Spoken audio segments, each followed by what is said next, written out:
About Social Security, a couple of questions. What is your position on the privatization of Social Security? Sure.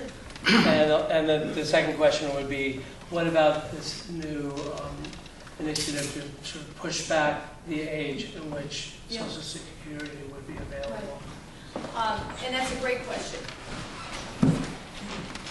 We do have a major problem looming, obviously, with Social Security and Medicare.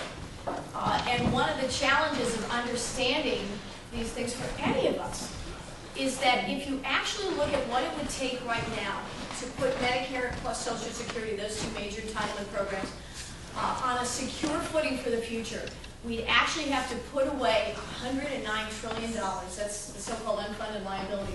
We'd actually have to invest $109 trillion and invest at about 6% interest in order to assure that we would be able to pay the obligations to which we are now committed for the Americans who are here now. Needless to say, that's a figure that we just don't have sitting around.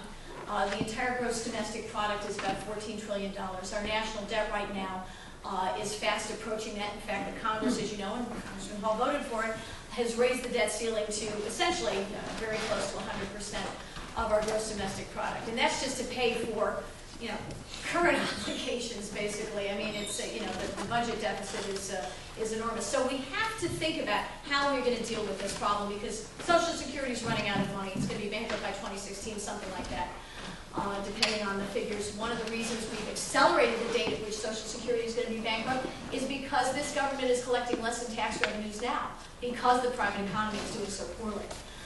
And of course, Medicare is even closer to catastrophe because medical expenses keep rising. So we have enormous goals that we have to somehow try to meet.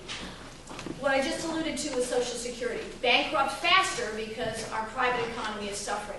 The first thing we need to do is grow the private economy, grow the private sector, so that we can afford to put our entitlement programs on which seniors rely on something resembling a secure footing. And the way to do that is to allow all of you who work, all of you who earn and invest, to reap the benefits of those in greater measure. So we need not to raise your taxes. There are a lot of tax increases scheduled to start next year. We need to hold the line on the 01 and 03 tax cuts so that they remain in place. I think we should eliminate the estate tax, eliminate the alternative minimum tax, reduce your capital gains taxes, and not pursue the planned tax increases to cover the new health law. If we can grow our private economy, that will help, but it probably will not be enough. Paul Ryan is a congressman from Wisconsin. Has anybody heard of his Roadmap for America? Ryan? Oh, yeah. Paul Ryan. Paul Ryan is I think he's a very astute gentleman. He is formerly of the staff years ago of our own Jack Kemp from New York.